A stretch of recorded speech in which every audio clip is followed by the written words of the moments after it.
ताज्या बातम्या आणि घडामोडींसाठी आपण पहा मुंबई वार्ता न्यूज मराठी। 78व्या भारतीय स्वातंत्र्य दिनानिमित्त राष्ट्रवादी काँग्रेस पक्ष शरद पवार गटाचे अंबरनाथ शहर अध्यक्ष सदाभामा पाटील यांच्या मार्गदर्शनाखाली महिला आघाडी प्रमुख पूनम शेलार, कार्याध्यक्ष साबे काका व सेवानिवृत्त सैनिक, कारगिल युद्ध लढणारे दत्ताराम चव्हाण, संदीप चव्हाण, मोहन कांबळे, भानुदास बैसानी यांच्या प्रमुख उपस्थितीत ध्वजारोहण करण्यात आले। हा कार्यक्रम अंबरनाथ पूर्वेकडील राष्ट्रवादी काँग्रेस पक्ष अंबरनाथ शहर शाखा मोतीराम पार्क बी कॅबिन रोड येथे संपन्न झाला। या प्रसंगी सदाभामा पाटील, पूनम शेलार व सेवानिवृत्त सैनिक दत्ताराम चव्हाण यांच्यासह अनेक मान्यवरांनी उपस्थित नागरिकांना मार्गदर्शन केले। सेवानिवृत्त सैनिक दत्ताराम चव्हाण यांनी कारगिल युद्धात सहभाग घेतला होता। त्यांनी रोमहर्षक युद्धाचे कथाकथन करून जणू सर्वांना कारगिल समारंगणावर घेऊन गेले।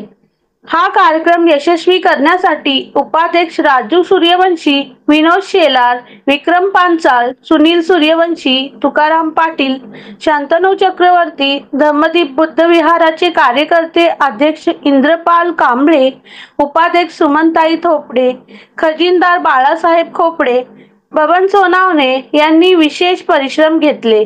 तसेच या कार्यक्रमाचे सूत्रसंचालन प्रदीप श्रीधर गोलतकर यांनी केले। मुंबई वार्ता प्रतिनिधी अंबरनाथ। आज देशामध्ये 78वा स्वातंत्र्य दिवस साजरा होत असताना अंबरनाथ मध्ये राष्ट्रवादी काँग्रेस पक्षाच्या वतीनं मी स्वतः अध्यक्ष म्हणून 8 ठिकाणी मी झेंडावंदन केलं।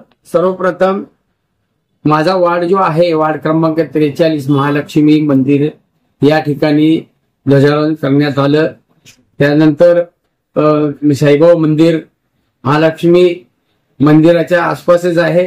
त्यानंतर टेकडीवरती संतोषी माता मंदिर या ठिकाणी सुद्धा झेंडावंदन करण्यात आलं। त्याच्यानंतर मोतीराम पार्कला झेंडावंदन करण्यात आलं मध्यवर्ती कार्यालयात। त्याच्यानंतर पाठीमागे आमच्या बुद्ध विहार आहे त्या ठिकाणी सालाबाद प्रमाणे झेंडावंदन करण्यात आलं। त्याच्यानंतर राधेगोविंदला करण्यात आलं। टोटल असे म्हणजे 8 ठिकाणी ध्वजारोहण करण्यात आलं आणि सर्वांना 78व्या स्वातंत्र्य दिवसाच्या हार्दिक शुभेच्छा दिल्या।